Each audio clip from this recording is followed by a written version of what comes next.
दोस्तों, आज हम बात करने जा रहे हैं हिंदी सिनेमा के महान अभिनेता, निर्माता, निर्देशक और राजनीतिज्ञ सुनील दत्त साहब के बारे में। अगर आपको मेरी वीडियो पसंद आए तो please subscribe, like and share जरूर कीजिए। तो चलिए वीडियो शुरू करते हैं। दोस्तों, वैसे तो हर किसी के ज़िंदगी में कभी सुख और कभी दुख आता है, लेकिन कुछ लोगों के जीवन में अच्छाई करने के बाद भी खुशी नहीं टिकती। कुछ ऐसा ही सुनील दत्त साहब के साथ भी रहा, या फिर कह सकते हैं कि सब कुछ होते हुए भी कुछ नहीं था। सुनील दत्त साहब का जन्म 6 जून 1929 को झेलम जिले की खुदरी गांव में हुआ था, जो कि अब पाकिस्तान में है। बंटवारे के बाद सुनील दत्त का परिवार भारत आ गया। दत्त साहब ने मुंबई के जय हिंद कॉलेज से ग्रेजुएट किया। सुनील दत्त का असली नाम बलराज दत्त था। अब सुनील दत्त साहब को रेडियो जॉकी के तौर पर सिलोन रेडियो में काम मिल गया। इस दौरान सुनील दत्त फिल्म से जुड़े किसी न किसी का इंटरव्यू लिया करते थे। इसी दौरान उन्हें एक बार दिलीप कुमार साहब का इंटरव्यू लेना था, सो वो इंटरव्यू लेने सेट पर पहुंचे, लेकिन वहां दिलीप साहब मिले नहीं।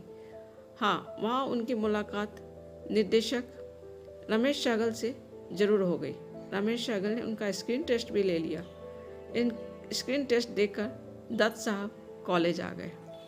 2 महीने के बाद रमेश सहगल ने उनसे कांटेक्ट किया। रमेश सहगल ने सुनील दत्त साहब को अपने फिल्म प्लेटफॉर्म के काम करने का ऑफर दिया, लेकिन सुनील दत्त साहब पढ़ाई छोड़कर फिल्म में काम करने को राजी नहीं थे, क्योंकि उन्होंने अपनी माँ से ग्रेजुएट होने का वादा किया था। कॉलेज ख़त्म होने के बाद इस फिल्म की शूटिंग शुरू की गई, जो साल 1955 में रिलीज हुई। फिल्म कुछ खास नहीं चली। इसके बाद फिल्म मदर इंडिया आई, जो कि एक मल्टी स्टारर फिल्म थी, और यह फिल्म ब्लॉकबस्टर साबित हुई और यह फिल्म ऑस्कर के लिए भी गई। यह मूवी सुनील दत्त साहब की ज़िंदगी में टर्निंग पॉइंट थी। शूटिंग के दौरान सेट पर आग लग गई। इस दौरान उन्होंने अपनी जान पर खेलकर नरगिस दत्त को बचाया था। तभी नरगिस दत्त ने सुनील दत्त से शादी करने का फैसला कर लिया। हालांकि वो सुनील दत्त से पहले भी 2 बार इंटरव्यू के सिलसिले में मिल चुके थे, पसंद भी करते थे, लेकिन उन दिनों नरगिस दत्त और राज कपूर साहब की प्रेम की चर्चा जोरों पर थी, सो सुनील दत्त साहब चुप थे। दत्त साहब की जिंदगी दुखों से भरी रही।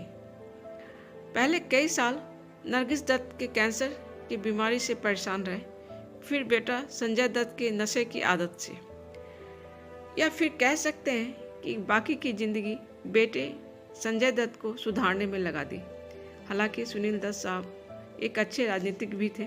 साल 1984 में मुंबई पश्चिम से लोकसभा के लिए चुने गए थे।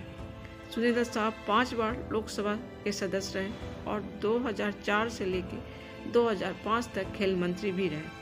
5 मई 2005 को उनका निधन अपने निवास स्थान पर हो गया।